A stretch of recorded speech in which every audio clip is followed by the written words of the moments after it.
Reinaldo Azevedo e Otávio Guedes surpreenderam ao sair em defesa da decisão do ministro Flávio Dino, que suspendeu a quebra de sigilo de Lulinha. Durante a análise, os jornalistas afirmaram que Dino foi extremamente inteligente ao fundamentar sua decisão usando argumentos apresentados por dois políticos que são adversários históricos de Lula. Segundo eles, a medida não se baseia em preferência política, mas em garantias legais e no respeito ao devido processo. Neste vídeo, você vai entender por que essa decisão gerou tanta repercussão e quais foram os argumentos usados para defendê-la.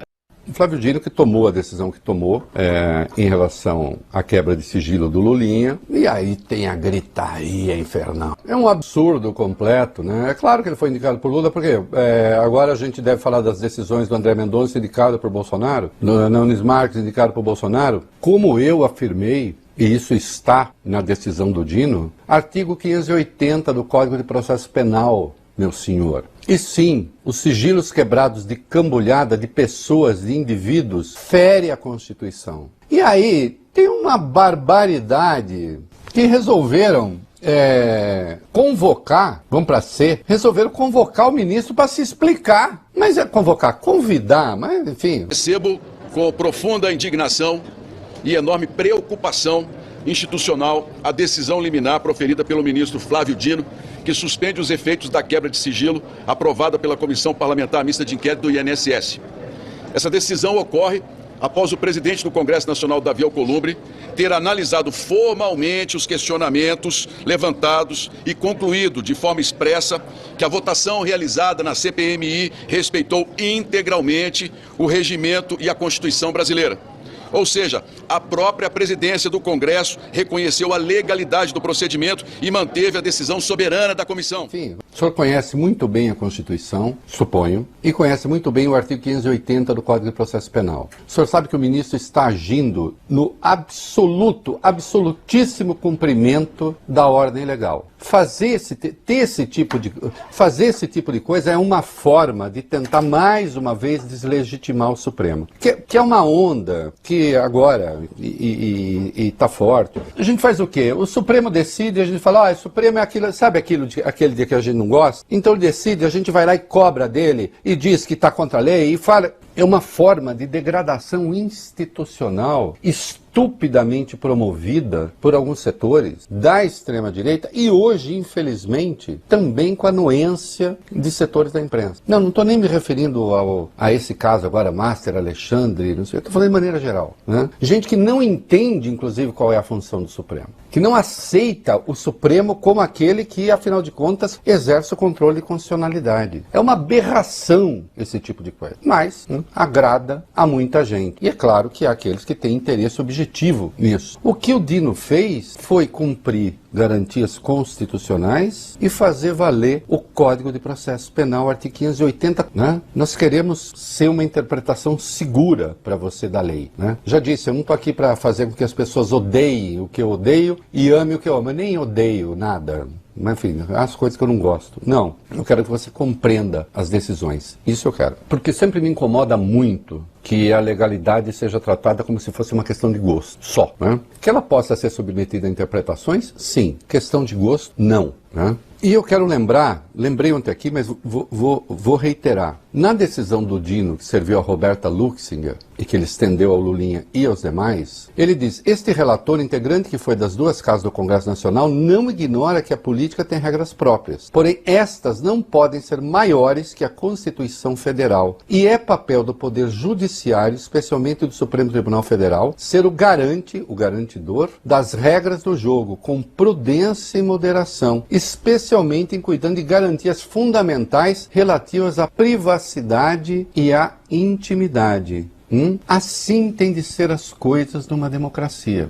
Combater o crime, quando crime houver, segundo as leis, e não cometendo novos crimes. E de resto, né, ele suspendeu a quebra do sigilo do Lulinha. Por um acaso, o sigilo do Lulinha já não está em tudo quanto é canto, hein? E segundo a interpretação, algumas interpretações as mais exóticas, está, né? Isso também não poderia ter acontecido. Não desse modo. Chegue-se lá. Chegou-se a irregularidade? Então, que se tome as providências que se punam aqueles que cometeram crimes. É isso aí.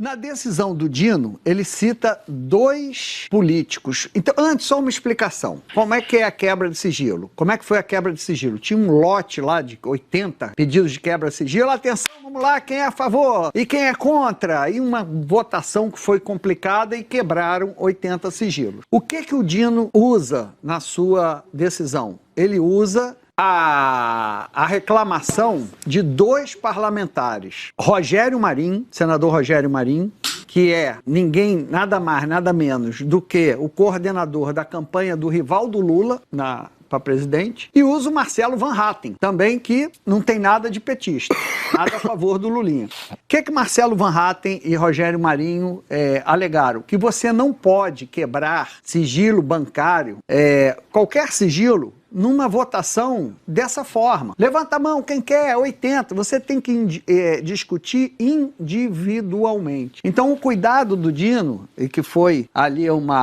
com um toque de inteligência, é usar 2 políticos adversários do PT, portanto, com interesses políticos, em explorar a quebra de sigilo do Lulinha em sua decisão. Então, eu critiquei muito e continuo criticando a decisão do Gilmar Mendes, alguém que não foi eleito por sorteio, alguém que desenterrou um inquérito, deu uma decisão e enterrou de novo o inquérito. Ao contrário, essa do Dino. Essa do Dino me convenceu de que é preciso analisar quebra de sigilo caso a caso. Eu vou contar qual é o problema de você quebrar sigilo por lote. Havia suspeita que um banqueiro, aí não é o Vorcaro, porque isso é antes, ele tinha interesse em ouvir os seus adversários. Então ele pegava um delegado aqui do Rio de Janeiro, da Federal do Rio de Janeiro, que abria um inquérito sobre tráfico de drogas, metia 60 telefones, mandava para o juiz, só que entre os 60 tinham 3 de interesse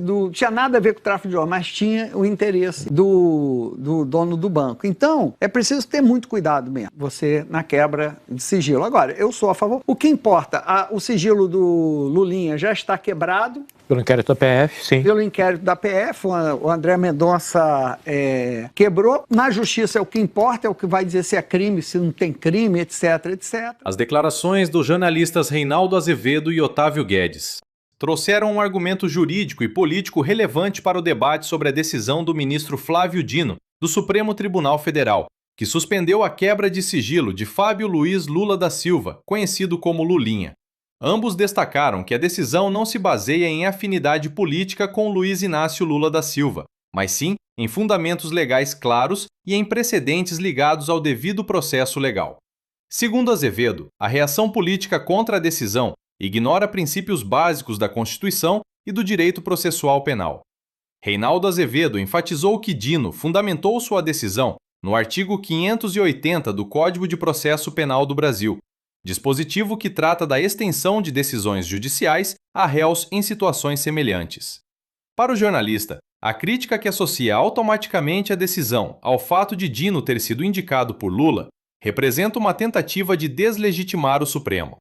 Ele argumenta que o tribunal exerce o controle de constitucionalidade e deve garantir direitos fundamentais, inclusive o direito à privacidade e à intimidade quando há risco de abusos processuais. Já Otávio Guedes destacou um aspecto estratégico da decisão do ministro, a utilização de argumentos apresentados por políticos que são adversários históricos do PT.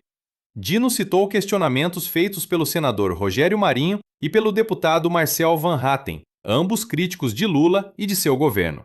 Esses parlamentares haviam argumentado que a quebra de sigilos não poderia ocorrer de forma coletiva, em bloco, sem análise individualizada de cada caso. Para Guedes, essa escolha revela uma inteligência jurídica e política na decisão. Ao se apoiar em críticas feitas por opositores de Lula, Dino reforça a ideia de que a decisão não foi motivada por proteção política, mas pela necessidade de respeitar procedimentos legais adequados. Além disso, o jornalista ressaltou que a quebra de sigilo em lote pode gerar distorções graves, permitindo investigações amplas sem justificativa específica para cada pessoa investigada. Assim, as análises de Reinaldo Azevedo e Otávio Guedes convergem na avaliação de que a decisão de Flávio Dino reforça garantias constitucionais e o princípio do devido processo legal. Para ambos, o ponto central não é proteger ou atacar figuras políticas, mas assegurar que investigações ocorram dentro dos limites da lei, evitando abusos que possam comprometer o próprio funcionamento das instituições democráticas.